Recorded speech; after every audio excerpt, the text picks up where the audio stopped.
அந்த தேவ மனிதர்கள் நெட்டுடுத்தி கொள்ள சொன்ன அந்த தேவ மனிதர்கள் ராஜாவை பார்த்து சொல்றாங்க, ஐயா ஆமென், இந்த நாள் நெருக்கமும் கண்டிதமும் தூஷணமும் அனுபவிக்கிற நாள். பிள்ளை பெரு நோக்கி இருக்கிறது, பெறவோ பலன் இல்லை, ஜெபிக்க பலன் இல்லை, ஒரு ஆத்துமாவை பெற்றெடுக்க பலன் இல்லை, எப்படி இந்த ஊழியத்தை நடத்துவது பலன் இல்லை. இந்த நாள் நெருக்கமான நாள், நெருக்கத்தை அனுபவிக்கிறோம். எங்களுக்கு விரோதமாய் நெருக்கத்தை கொண்டு வருவார்கள், எங்களுக்கு விரோதமாய் கண்டிதம் கொண்டு வருகிறது, தூஷணமான வார்த்தைகள் கேட்டு எங்களுக்கு பலன் இல்லை என்று அழுதார்கள். நல்லா கவனிங்க. உடனே எசேக்கியா ராஜா சொல்றாங்க, 4ஆம் வசனம், ஜீவனுள்ள தேவனை நிந்திக்கும்படி அசீரியா ராஜாவாகிய தன் ஆண்டவனால் அனுப்பப்பட்ட ரப்சாக்கே சொன்ன வார்த்தைகளை எல்லாம் உமது தேவனாகிய கர்த்தர் கேட்டிருக்கிறார். ஹல்லேலூயா. அல்ல கவனிங்க, நம்மை தூசிச்சதை, நமக்கு கொண்டு வந்த கண்டிதம், நமக்கு கொண்டு வந்த ஆயுதங்கள் கர்த்தர் கண்டிருக்கிறார். உமது தேவனாகிய கர்த்தர் கேட்டிருக்கிற வார்த்தைகளின் நிமித்தம் தண்டனை செய்வார். எனவே ராஜா சொல்லுகிறார், நீங்கள் போய் ஏசாயாவுக்கு அறிவிங்கள். ஏசாயா யாரு? தீர்க்கதரிசி, தேவனுடைய ஸ்தானாதிபதி. ஊழியக்காரனிடத்திலே போய் சொல்லுங்கள் என்று சொல்லி அறிவிக்கிறார். 6ஆம் வசனம், அப்பொழுது ஏசாயா, நான் சொல்லி முடிக்கிறேன், ஏசாயா அவர்களை நோக்கி, அசீரியா ராஜாவின் ஊழியக்காரர் என்னை தூஷித்ததும் நீர் கேட்டதுமான வார்த்தையினாலே என்ன செய்யாதீங்களா? பயப்படாதையும். அல்லேலூயா. ஆண்டவர் ஒரு காரியத்திற்கு ஜெயம் தருவார் என்றால், இந்த ஒரு காரியத்துக்கு நம்முடைய ஜெபத்திற்கு ஒரு பதில் ஆண்டவர் தரப்போகிறார் அப்படின்னு சொன்னா, முதல்ல ஆண்டவர் ஆறுதல் படுத்துவார். அந்த ஆறுதல் வார்த்தை தான் பயப்படாதையுங்கள். ஹல்லேலூயா. பயப்படாதீங்க. உங்களுக்கு வந்திருக்கிற சத்துருக்களின் நிமித்தம், உங்களுக்கு விரோதமாய் பேசப்பட்ட வார்த்தைகளின் நிமித்தம் நீங்கள் பயந்து போகாதிருங்கள், நீங்கள் பயப்படாதிருங்கள். உங்களுக்கு அந்த பயம் அவசியமில்லை.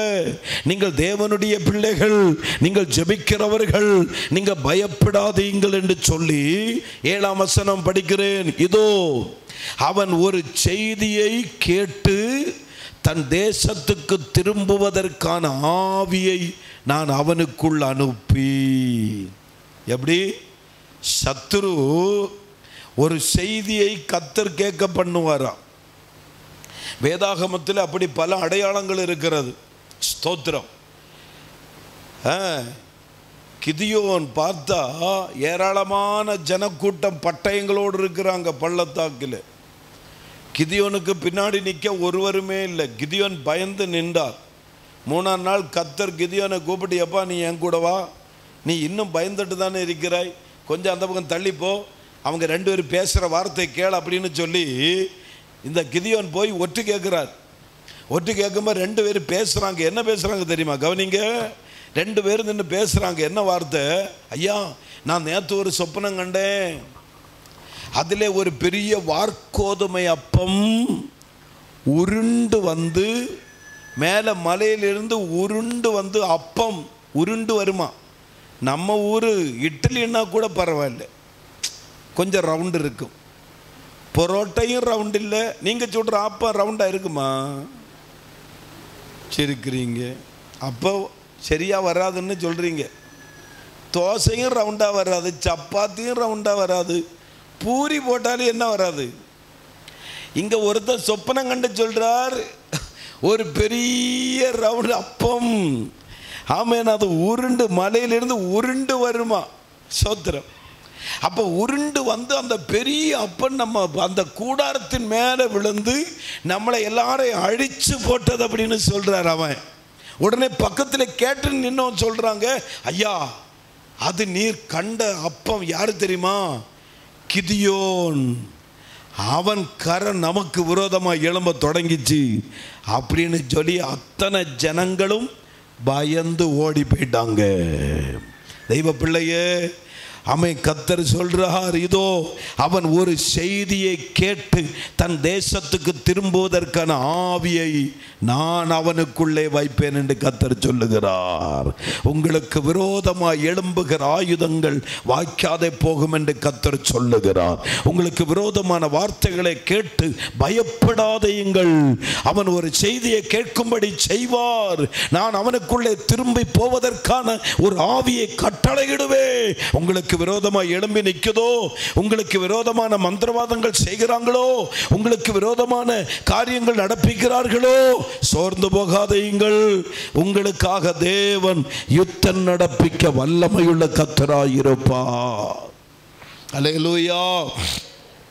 ஆண்டவர் திரும்ப சொல்லுகிறார், அவனை அவன் தேசத்தில் பட்டயத்தால் விழப்பண்ணுவேன் என்று கர்த்தர் உரைக்கிறார் என்பதை தேவன் சொல்லுகிறார். இந்த காலை நேரத்திலே ஆண்டவருடைய பிள்ளைகளே, எவ்வளவு வார்த்தைகள் உங்கள் வாழ்க்கையிலே கேட்டு பாரம், கவலை, போராட்டத்தோடு இருப்பீங்க. கர்த்தருடைய ஆலயத்தை நேசிக்கிற ஒரு தெய்வ பிள்ளையாக இருப்போமானா நம்முடைய வாழ்க்கையில ஜெயம் கொடுக்க பயப்படாதே, நான் உன்னோடு இருக்கிறேன் என்று சொல்ல இயேசு நல்லவராய் இருக்கிறார். நம்ம தேவனுடைய ஆலயத்தை நேசிப்போம். நாம் தேவனுடைய வார்த்தைகளை கேட்பதற்கு, ஜெபிப்பதற்கு ஆண்டவருடைய ஆலயத்திற்கு நாம் வருவோம். கர்த்தருடைய ஆலயத்தை நாம் நேசிப்போம். கர்த்தருடைய ஆலயத்திற்கு விரோதமாய் வார்த்தைகள் பேசாதீங்கள். கர்த்தருடைய ஆலயத்திற்கு விரோதமாய் கை சூண்டாதீங்கள். கர்த்தருடைய ஆலயத்துக்கு விரோதமாய் எழும்பாதீர்கள். கர்த்தருடைய ஆலயத்தை நேசிப்போம். ஜெபிப்பதற்கு ஓடிப்போவோம். கர்த்தரை மகிமைப்படுத்துவதற்கு ஆண்டவருடைய ஆலயத்தை தேடுவோம். ஆண்டவர் இந்த வார்த்தைகளால் நம்மை ஆசீர்வதிப்பாராக. தேவனுக்கே மகிமை உண்டாவதாக.